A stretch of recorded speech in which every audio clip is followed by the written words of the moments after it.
Good day, students, teachers, and those curious about the Constitution of American life. Welcome to our second episode of the fall series of 2022 with the Friends of Publius. Now that temperatures out here in the West have dropped and going outside is not some kind of death wish, I am walking on sunshine as we move towards the Fall Classic and Major League Baseball wraps up its regular season. It has been such a joy to be able to watch what I believe is the greatest regular season team in a generation play week to week, and that, of course, would be God's team, the Los Angeles Dodgers. I don't think the other three really want to talk about their baseball teams or whatever, but they will talk about cuisine in their communities if you want them to share that, although Professor Moore's is one word for every meal there. So this past summer, I must have read dozens upon dozens of articles addressing such topics as, is America heading towards another civil war? Does America need a new constitution? And has America's experiment with self-government come to a sad and dark end? I noticed a connective tissue in all my reading, which was that at the center of many of these questions was what many considered the breakdown of civil discourse and how both citizens and political representatives fail to communicate with each other. I imagine that all of us have seen some of the evidence, whether it be a local city council meeting or a local school board meeting, state legislative committee meetings, a lot of disruption going on in these so-called expressions of democracy there. So tonight we are going to address this idea of civil discourse, provide some consensus understanding of its meaning and its importance, as well as hopefully provide some insight into the necessity of institutional structures and processes which promote civil discourse. And hopefully at the end of all this, of our conversation, we will be able to answer the question that I have in my head: is it as bad as so many are saying? So let's go ahead and begin with the puppy of the group, Dr. Williams from the University of San Diego. Mike, as always, before we begin to get into the meat of the question, we first like to have a consensus on concepts, definitions, and such. So if you could, from your perspective, kind of explain what the term civil means and what the term discourse means regarding the term civil discourse. And also, can you give our audience some examples or some highlights to emphasize civil discourse in American political history? Yeah, I can give this a shot. I mean, the notion of being civil, some say the roots are with Cicero and the idea of civility, the notion of civil society. That's kind of the root there. I think on one level, maybe at the most superficial level, it's kind of like, let's all be nice to each other. But at the deeper level, at the level I think that is more interesting for the students and teachers watching is what sort of civility is needed to have conversations between citizens and their elected representatives in terms of which policies or which norms or which laws they want passed. So as I was thinking about this week, what is civil in any one society at any one particular time is going to differ. So I don't want to go down the road of being completely subjective with this, but I've been struggling to come up with an objective sort of one-size-fits-all notion of civility, because I know just in my travels around the world that civility looks differently in different places. And I know studying American history that we've had different ways of expressing civility over time. So I would just put that out there as something to think about, that maybe there isn't a one-size-fits-all sort of definition. And discourse is just a fancy word, I think, that just means conversation, right? Just that conversation, I think, can be verbally, it can be through writings, it can be through images, but it's the sharing of ideas. So the notion of civil discourse is that in a democracy, we need to be talking about things because we, the people, have the power to control what the elected representatives are doing. And to be most efficient, we should talk to each other in reasonable ways so that we can get our feelings out and our thoughts and have intelligent conversations. Well, is civil discourse the absence of passion and emotion? Oh, no, not at all. I think it's passion. Definitely can be passionate and have emotions, but it's within certain rules. And some of those rules, I think, can be stated, as the question kind of talks about. I mean, what the founders did at the convention, in terms of setting up rules of discussion, was a way to make sure that people they could share their passion, but they were doing it within a certain format. But you need some rules to apply. You just can't have people screaming at each other unless you want to do a news show, right? And just have people screaming at each other. Well, do you have some tangible moment in political history, recent or whatever, where you say, okay, there's a great example of civil discourse? I have a lot of them, but I imagine that these are not ones that are going to show up in a Google search or in a textbook. Because I think, look, what I learn about this stuff is what I see in the media. And what the media shows me is just people yelling at each other. So when I was thinking about examples for this week, yeah, I've been to city council meetings about issues around really important issues in the community where people have talked to each other in a calm voice, getting their arrows out. There were rules. You had 3 minutes to talk, and when the 3 minutes ended, you had to sit down. I think all of us try to run our classrooms in ways where there's rules for civil discourse to happen. So I think it happens more often outside of when the TV cameras are rolling. And I don't have any empirical evidence to back this up, though. So I'm asking, I guess I'm encouraging students and teachers watching this to be thinking about when they see civil discourse occurring in their communities or in their schools or in their churches or synagogues, because they're probably not going to see it on the nightly news. They're going to have to look someplace else for it.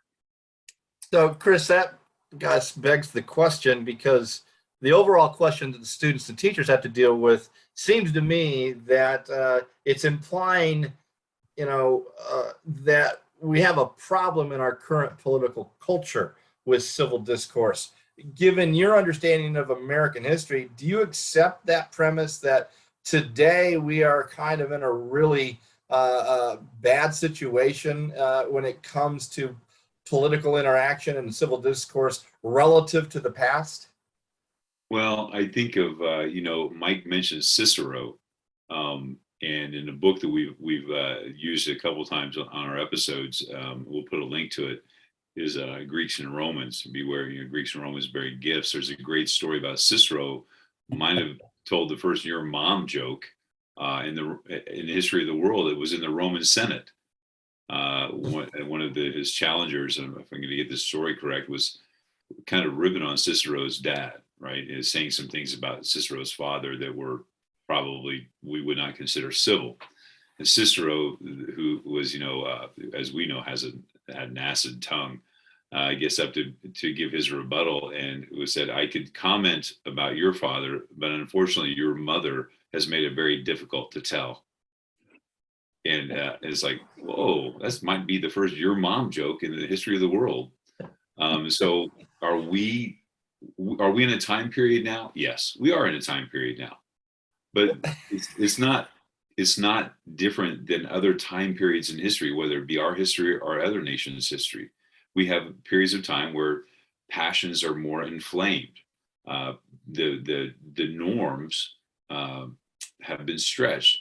I think if you go back to when President Obama was giving his State of the Union address, and I think a congressman from South Carolina said, "You lie," and people were like, just in shock that someone would, "You lie," and I think, well, you look around the world and you see other people like throwing shoes and getting in big brawls and stuff, and the fact that we were shocked that someone would yell at the president during the State of the Union, "You lie," or the president would.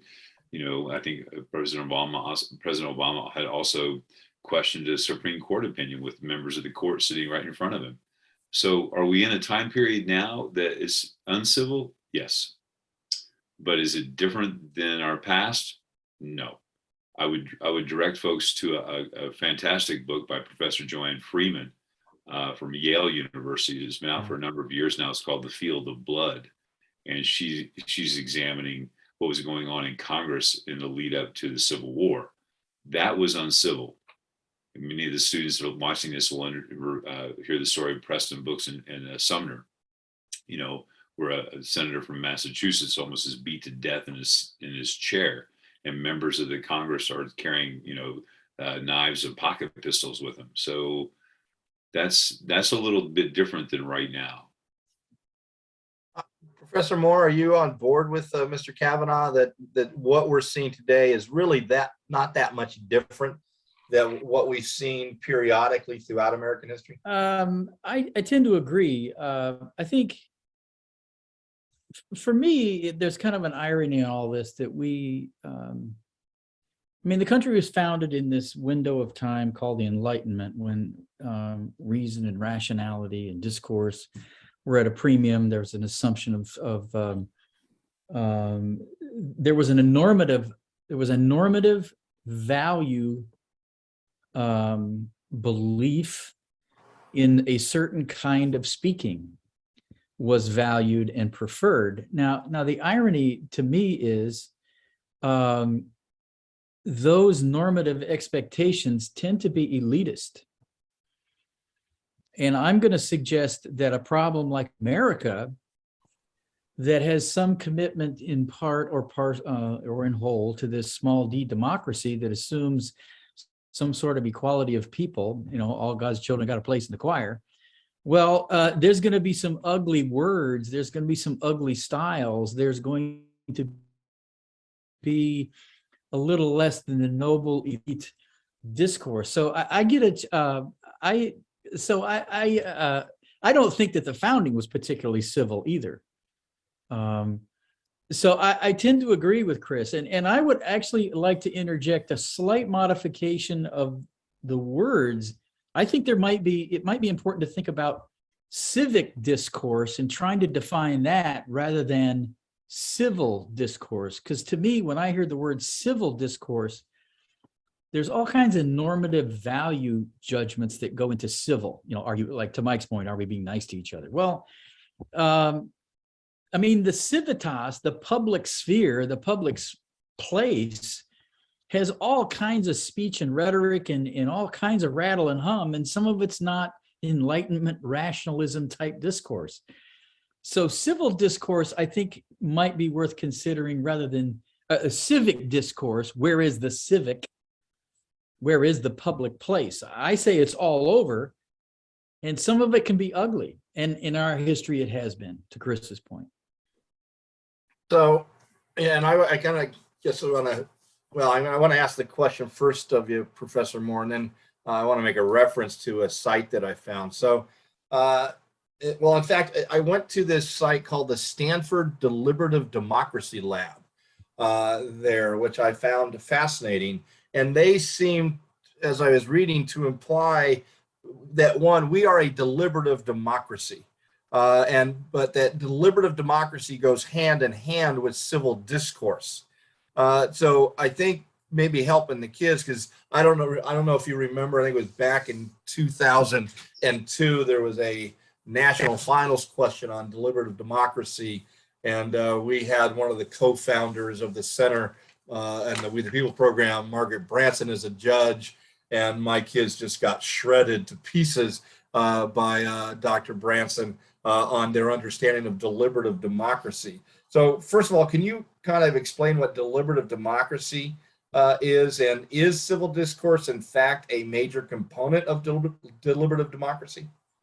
Sure, but I'm going to define deliberation very, very broadly. I think it's interesting that the Stanford people have called this a deliberative lab. Now listen to that word. That word lab, what is that? I'm saying. Well, isn't that consistent with being a laboratory of democracy? Uh, what's going? The processes.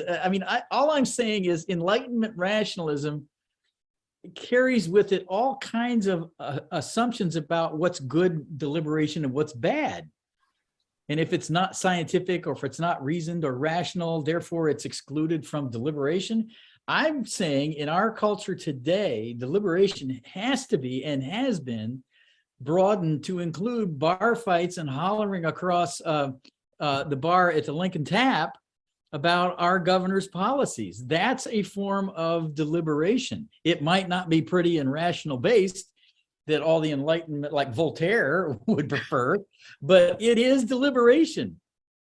You mean Voltaire's not hanging out at the Lincoln Tap? No, I haven't seen him yet. No. Okay. Well, So I'm defining deliberation very, very broadly, David. I'm not confining it to any degree in terms well, of I know you're Enlightenment paradigm. well, you're learned enough to be able to give the students what either the constitutional historians or the political scientists, how would they describe deliberative democracy? Oh, they were afraid to death of the great unwashed. I mean, Gouverneur Morris, the great quote is, "We need to keep the ethos of the revolution within the banks of the river." Meaning, if we let this revolutionary ethos of equality and democracy and like commoners being in charge of stuff, it's going to go off the rails. So they were afraid to death of commoners getting involved in this. The elites assumed there would be this natural deference to them, and they were afraid when they didn't get that deference. I mean, Madison refuses to give people liquor because it's beneath the political process. Well, he loses. Come on, Jimmy. You gotta get them good and greased up here, and this is the way. The founders were afraid to death of small d democracy, and the implications of what the deliberation process would be if the great unwashed masses did get involved. I would encourage the students to maybe check out the differences between Washington's inauguration, the first inauguration, and President Jackson's inauguration in Washington, D.C.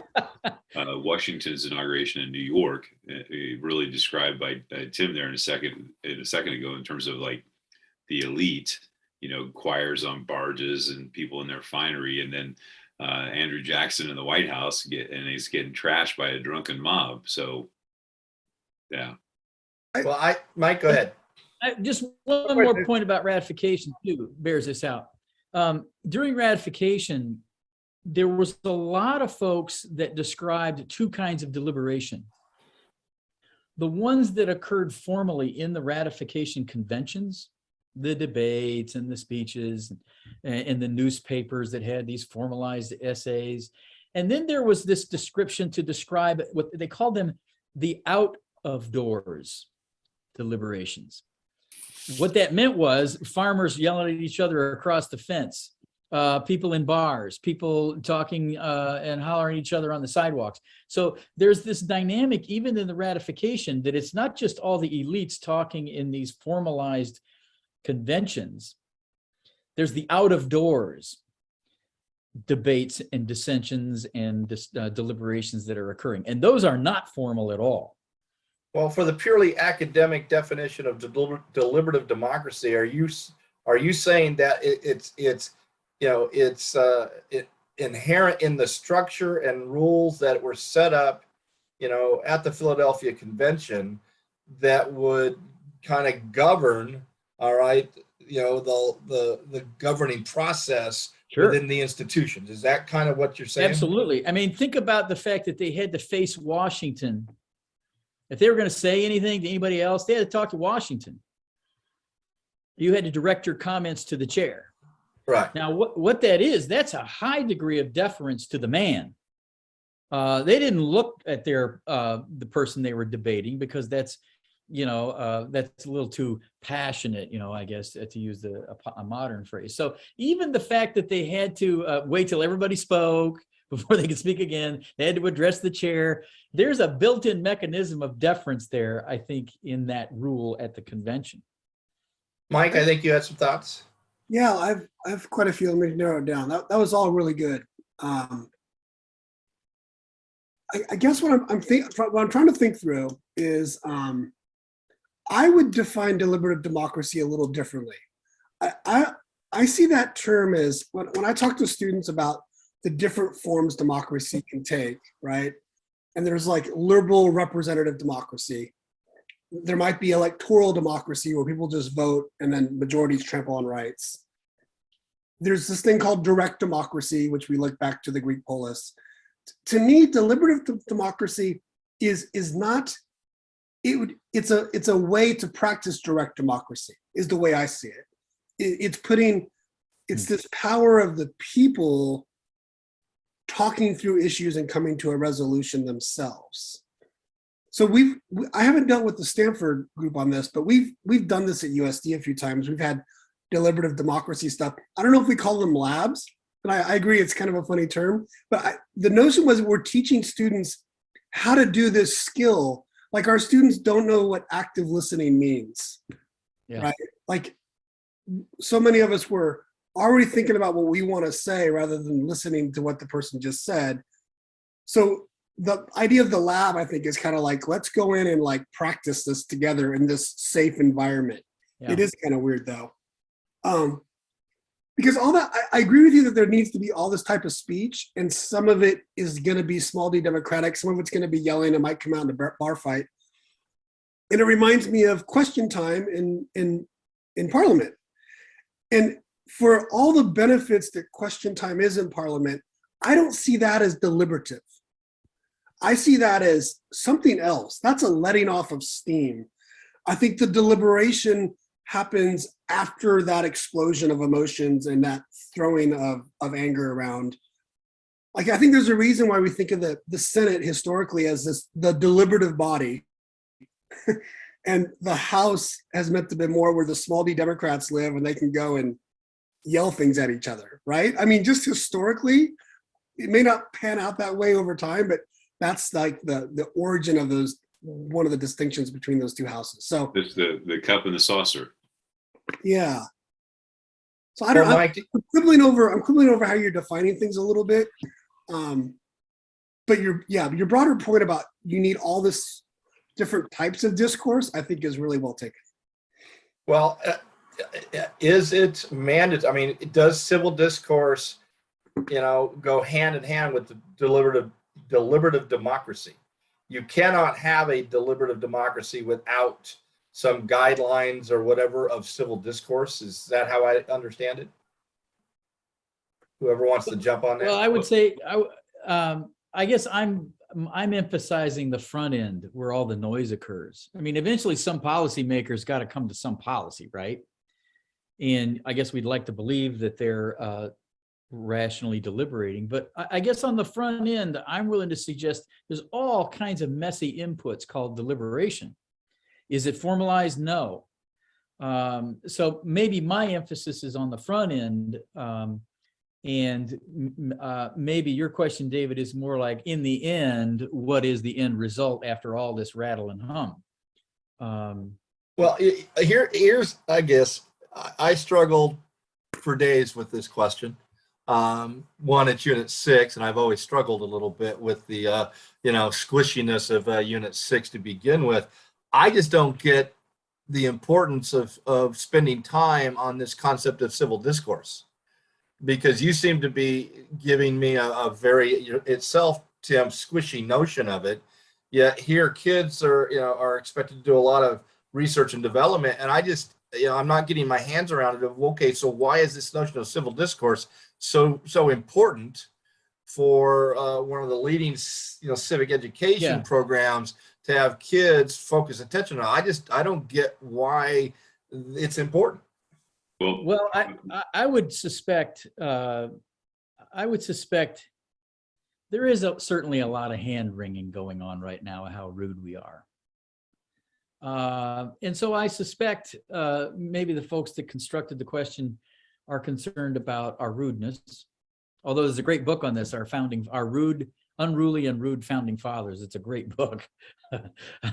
But and the role of education is there's a moral component to our education to teach civic values and civic morals, and I suppose being nice and deliberating in a reasonable, rational way is a moral that we would like to pass along. So I think there's a moral education component to the question, frankly, too, that's driving this fear of everybody just winding up in a verbal food fight. So, I mean, as to the motive, as to why this is there, I don't know. But I think it is important for kids to think about, are there more effective ways to holler and scream at each other? And are there less effective ways to holler and scream in the process?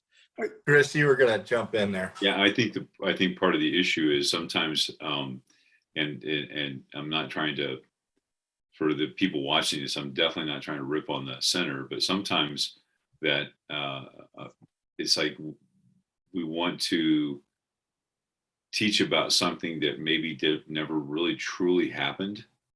Because when you, back to my point about history, are we in a period of time right now where it's pretty unruly? Yeah, but it's not new, right? And the idea that we have this aspirational idea of, oh, we're going to have these great civil or civic debates, and out of these civil or civic debates will come good policy that people have listened to others and they've argued and represented themselves and their viewpoints. That's great, but that's not necessarily the reality of our history. I mean, if you think about it, my goodness, we had a civil war. And they duels. These cats at the founding shot each other over political stuff. Yeah, well, and I wrote this down a second ago. Is the Guns N' Roses, for students watching this, Guns N' Roses, the '90s hard rock band. There's one of their lines in one of their songs, "What's so civil about war?" which maybe think about our discussion or that line anyway. But so sometimes I think there's an aspirational quality, and I think it's kind of dovetailing with what Tim said in terms of that moral education or that rightness education, or trying to maybe even just think about kids bringing down the temperature a little bit. Well, and I was thinking about the 1790s use of newspapers. Oh yeah. And and going, what? Some of those, some that I've read, of which they were anonymous or such, but were pretty vicious. Yeah. And that's why my first question to you, Chris, it doesn't seem to me, other than the mechanism which we do communicate, but it really hasn't changed that much, given especially the 1790s. I mean, obviously this and what we're doing now on a computer allows that message to go instantaneously to way broader than a broadside or a newspaper article that will be picked up by other editors or publishers throughout the early Republic. But I'm going to throw a bone out there for folks. If you've not visited Tim's website at the Center for the Civic, the Center for the Study of the American Constitution in Madison, Wisconsin, check it out, because my goodness, you get to see the metaphors people were using for the Constitution. And so they're not civil at all. No. Oh my goodness, there's a level of ugliness there. When the anti-federalist writers are referring to the Constitution as a menstruous cloth, that's not good. That's not civil. What we would think of civil. But it is deliberation. Yeah, and they did it deliberately. That's true. Well, Mike, and again, I'm still trying to get my hands around this, but based upon your professional experience and observations, I would assume that debate is part of deliberation and discourse. And my observations in the last few years of teaching, and now I'm still working with schools, and my wife is now a newly retired teacher, and she says the same thing, that it seems that Americans have become more and more uncomfortable with debate that has any clash. Do you agree with me on that? That there's just people just don't like confrontation, or they like confrontation, kind of like, again, I think has been referenced, but when it comes to actual deliberation and discourse to try to come up with solutions, people don't like confrontational debate. Yeah, are we off base?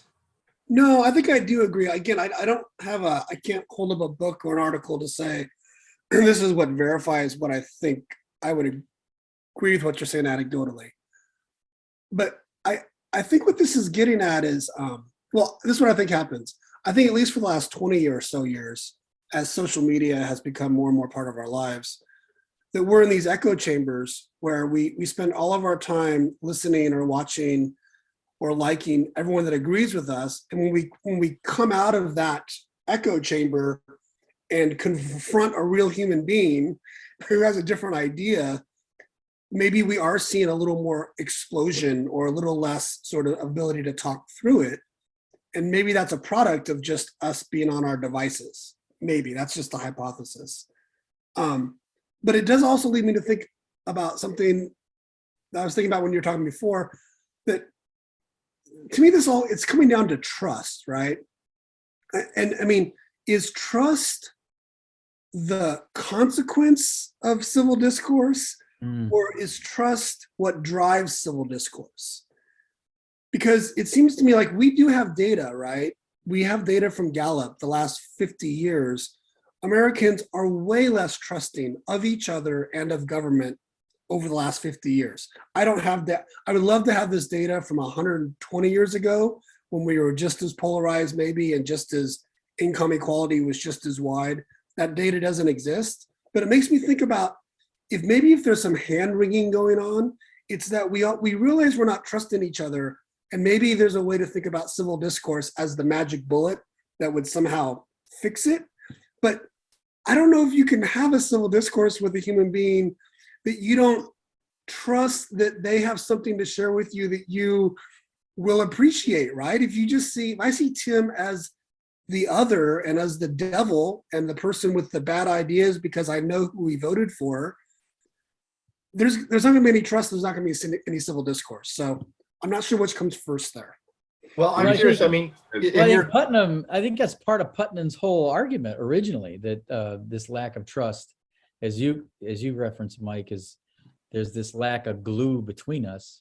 Social Capital. He wrote that book probably 25 years ago now. So I think that his work has kind of borne that out to some degree. It makes me think, David, your question to Mike makes me think, and I don't know the author, but in the New York Times this week, one of the columns was, should Americans take debating classes along that lines? Because should we learn how to debate so that would make things a little more civil, right? So we would, I think about rules, we're going to have a rebuttal. We're going to, the rules of a formal debate. So should Americans learn that? And it was interesting. I think that I'll see if I can find the link to that and maybe attach it and send it on the video.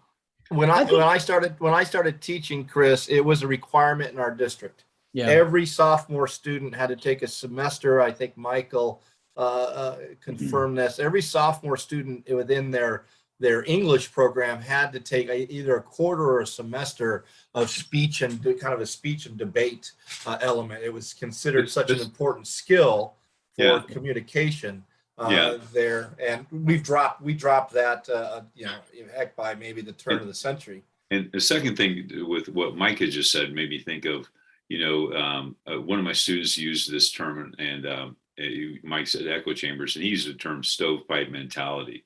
And I really like that concept of a stove, very narrow echo chamber, same thing, synonymous. But, because we do get caught in that, we want that bias confirmation. We don't want to be challenged on our viewpoints many times, so we don't get outside of our comfort zone. But it's interesting then when we move away from whatever media or social media we're using, and we sit down and talk with someone that we don't know who they voted for, or we don't necessarily know which way their twig has bent, we find out we have way more in common with people if we just sit down and break bread with them or share a drink with them or something like that. And we move away from this stuff that tends to fan the flames. There was another column in the, I'm not a spokesperson for the New York Times, and I'm not getting a kickback from them, but this guy Edsel writes a column for them. And the question was, why do people continue to vote against their economic interests? Yeah. And he had a lot of political scientists weighing in on this. Mike, you'll appreciate that. Sorry, Tim. And it's interesting because what happens is sometimes media and elites will drive the culture wars, and what happens then underneath the surface gets swept over by the tsunami of rage by people. And if people would just learn to sit down and break bread and talk with each other, back to Putnam, right, the social capital, you'll find out that people have way more in common than they realize. Well, David, this question you've asked, I think this may be the most important question for this segment. And Mike, you used the word. I think you used the word, or maybe it was David, confrontation. I wonder whether, I've often said, and I think I sincerely believe, that we live in a highly therapeutic culture where— I'm sorry, Tim, highly what? Highly therapeutic. Okay, thank you. Where the primary assumption is my personal well-being and happiness. And we're highly therapized, if that's even a word. So I think this highly individualized assumption of my personal emotional well-being, that can be threatened if you're involved in any kind of civil, if it's civil or certainly uncivil. So the uncomfortability of tension is just anathema to a culture that craves stability and wellness and wholeness and personal peace and prosperity. So I think our culture is not set for debate. I mean, this question you've asked is, are we uncomfortable with debate? I think we are, because it automatically challenges this notion that we deserve this personal peace and wholeness and wellness. That's a function of a therapeutic culture that I think's in play. Well, and I like that. And civil discourse is not the absence of confrontation. Deliberative democracy is not the absence of confrontation. So a therapeutic culture does want to do that, though. And I want to ask, because Chris and Mike are still dealing different age groups, but with students on somewhat of, well, Chris is on a daily basis. I think Mike teaches 2 classes every 5 days or something like that. But what do I know about the university? Tim, I know you still make, well, you know. I thought this episode was about civil discourse, David. That's a good question. Did I just cross the line into uncivil Yes. discourse there? But you got my point, Tim. I imagine you still visit some classes. What is your observation, gentlemen, about that? Because I still, in retirement, I still go to classrooms, and partly because of my personality, but just asking the kids to deal with a question that where they're not absolutely sure the right answer, and you can hear crickets for a very long time.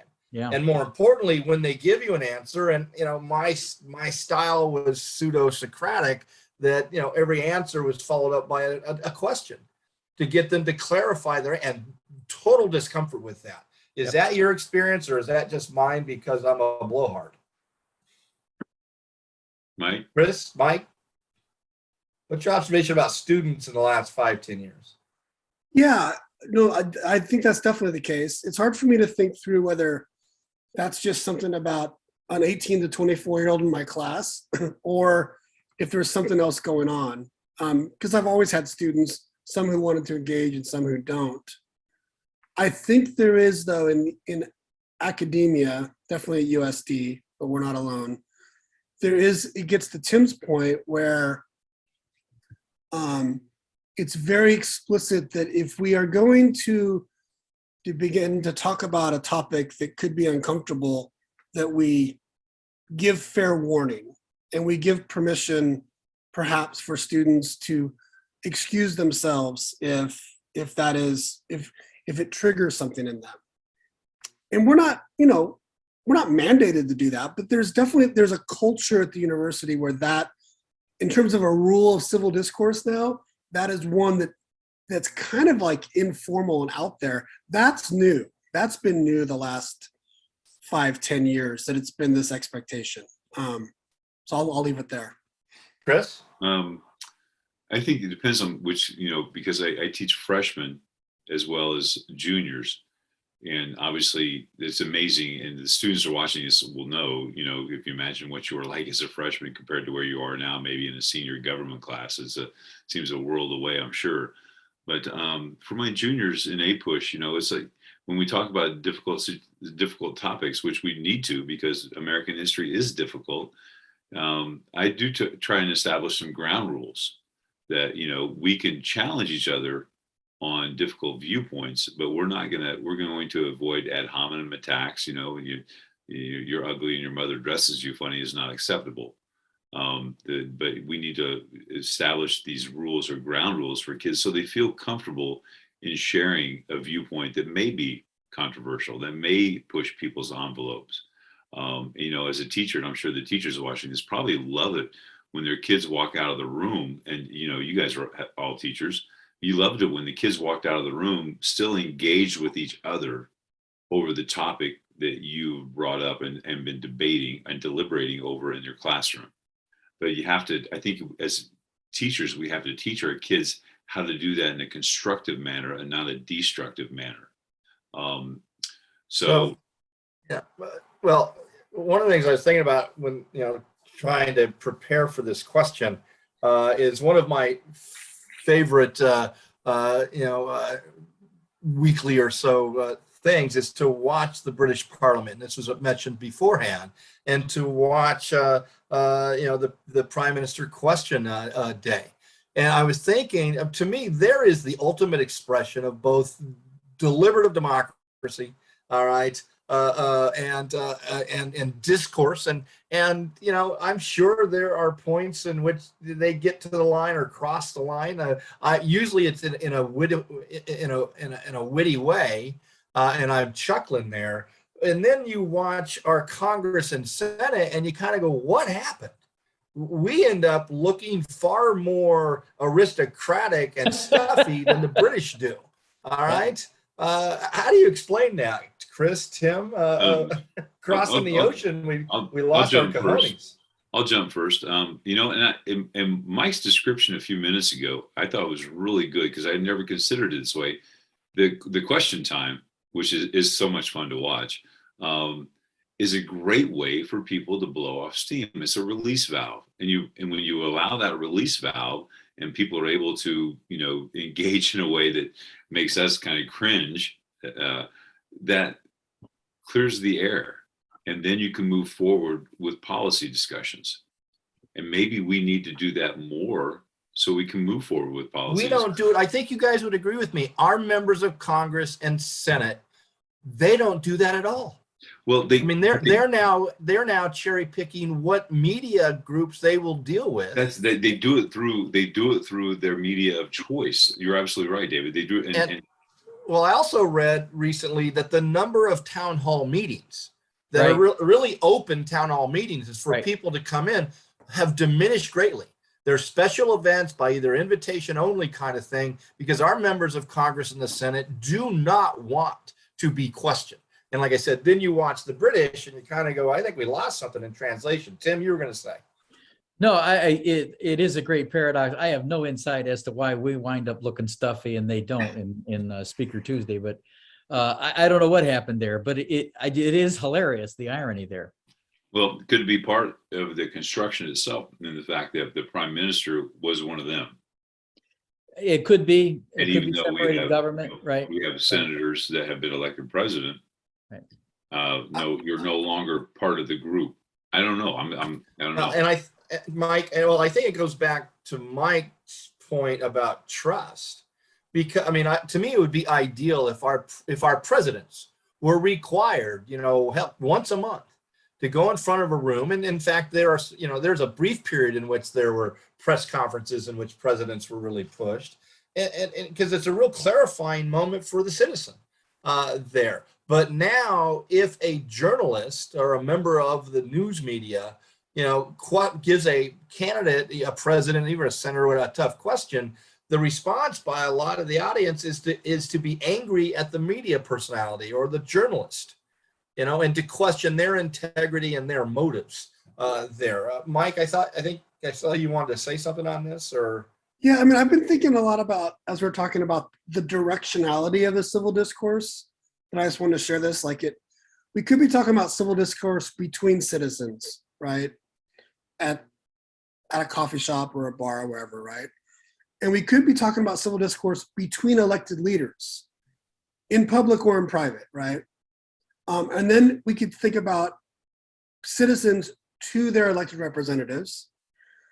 But the one I've been thinking about is the role of the elected representatives to the people. And this is, to me, where I think we've seen more of this. Maybe not. Maybe Tim and Chris and Dave, you can correct me on this. It feels like the last 5 to 10 years, we have elected leaders who are taking this role of amping up the lack of civil discourse in a way that I do think our elected leaders should be held at a different standard. And I think that if they're modeling a certain type of discourse for the rest of us, I do think that matters. And I think that needs to be curtailed. In my world, that would be curtailed.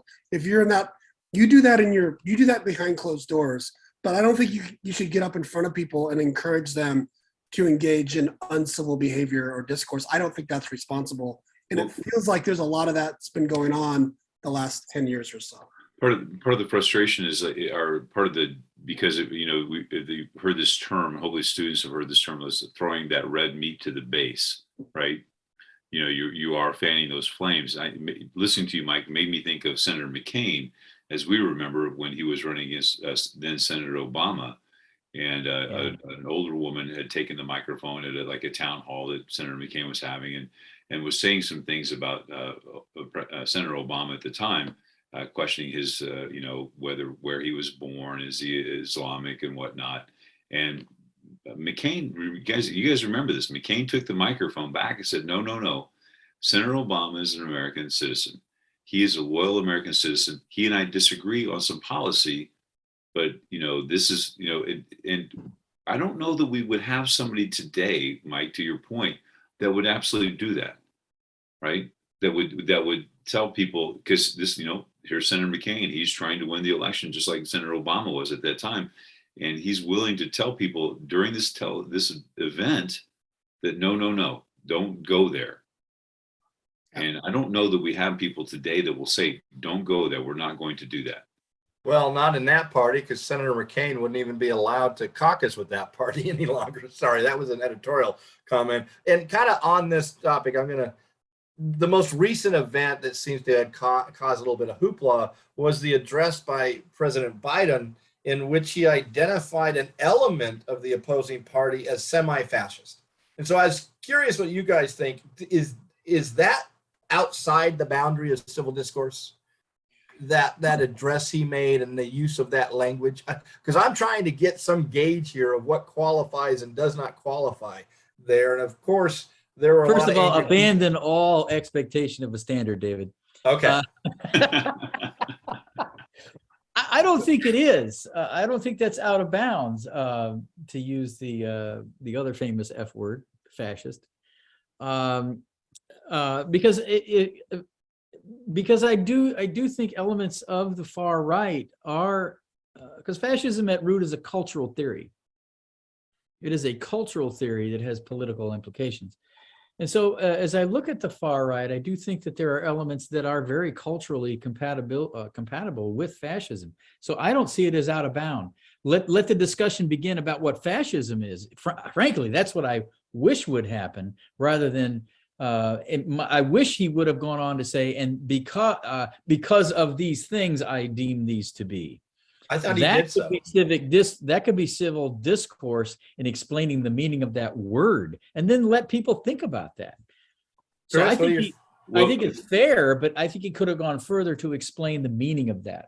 I don't disagree with Tim, and I don't think that President Biden was out of bounds, because there are many times when I'm thinking about the fall of the Weimar Republic and where what happened, and the fact that people voted in the Nazi Party.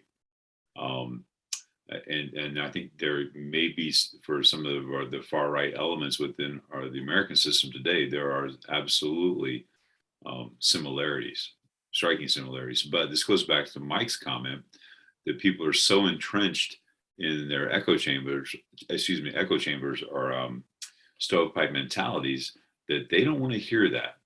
That is immediately an attack on a big group of Americans, even though that's not what President Biden said.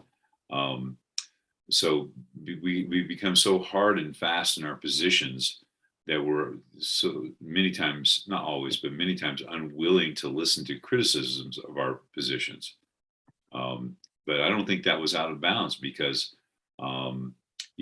he just met with a bunch of historians had just met with him. And I think part of that message was we need to look at to see, historically speaking, what happened in other parts of the world when a guy like Benito Mussolini, who coins the term fascismo, comes to power.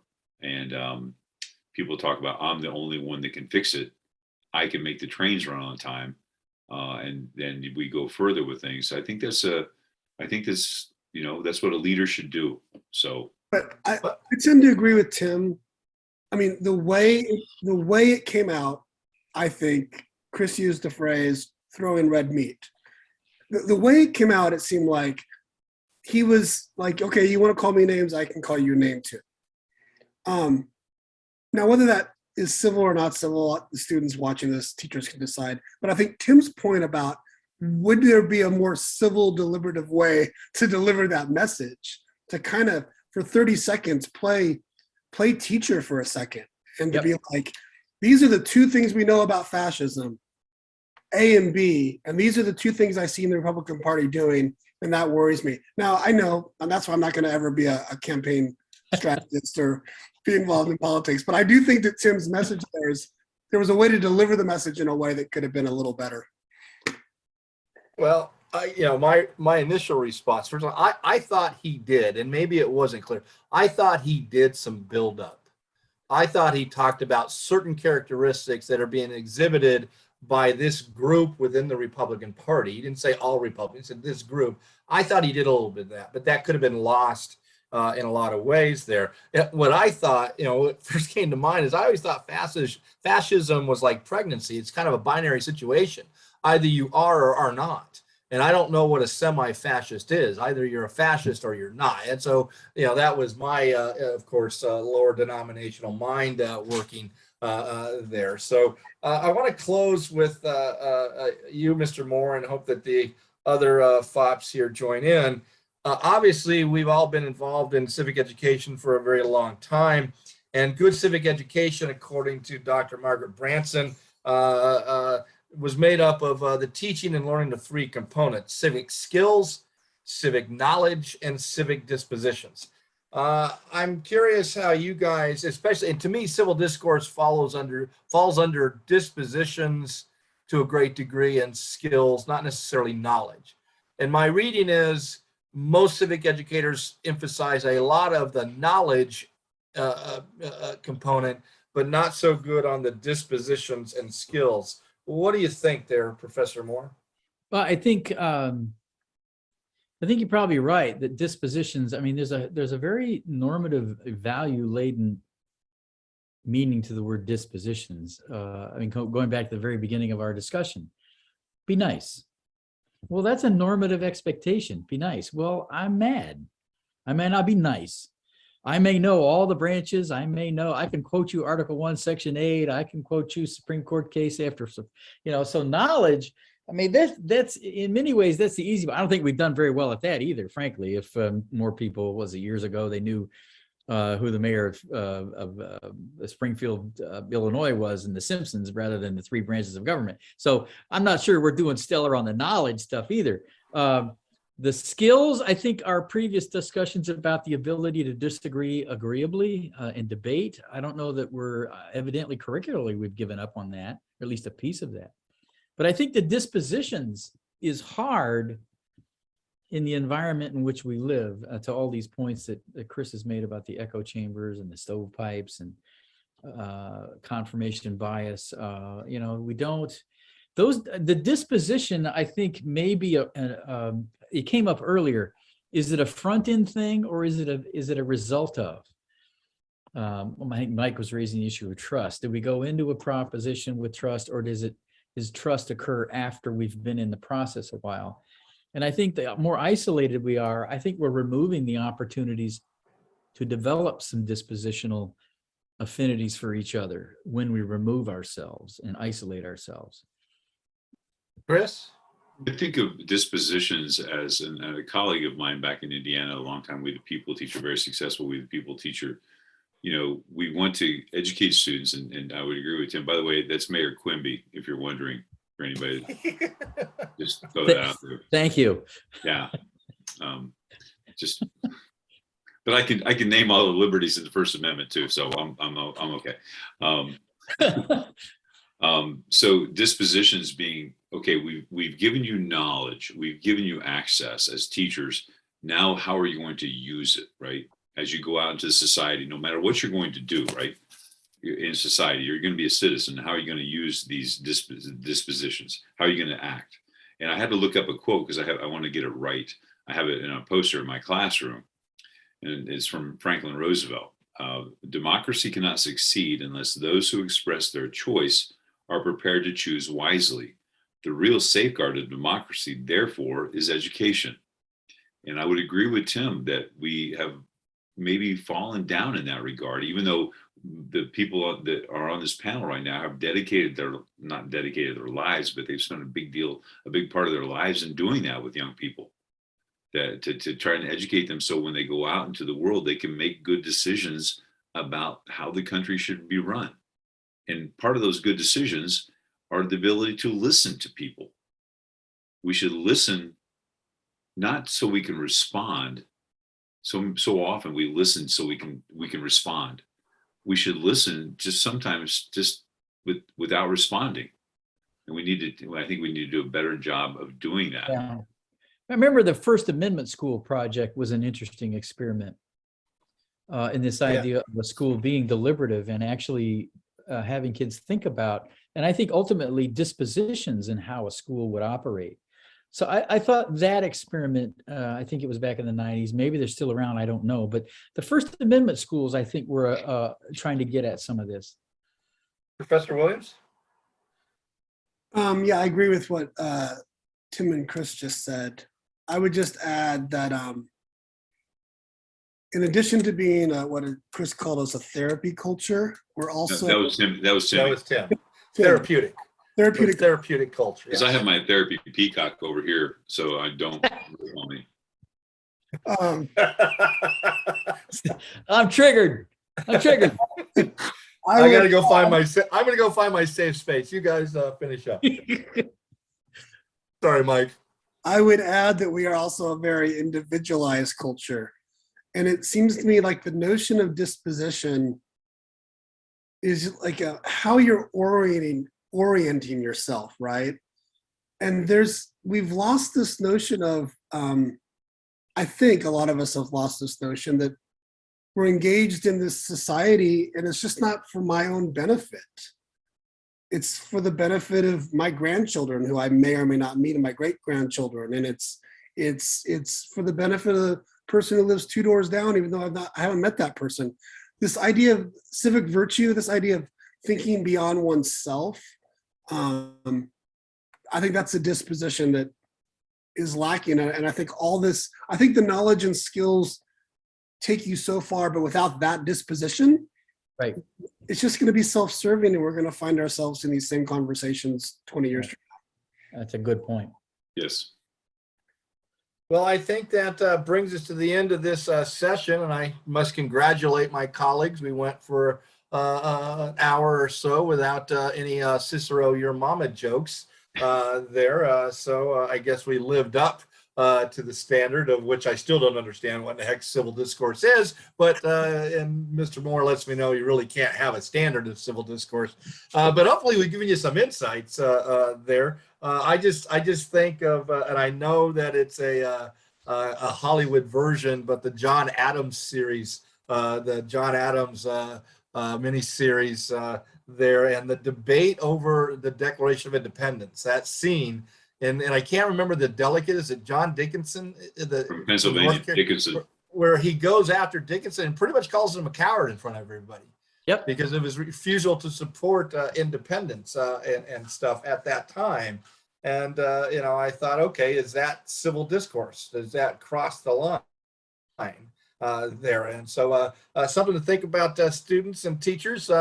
In our next session, we'll be talking about Article 6, higher law and legitimacy. And that should be a barn burner. And we look forward to seeing you. Until then, peace, love, yogurt tacos. Bye, bye, bye, bonds.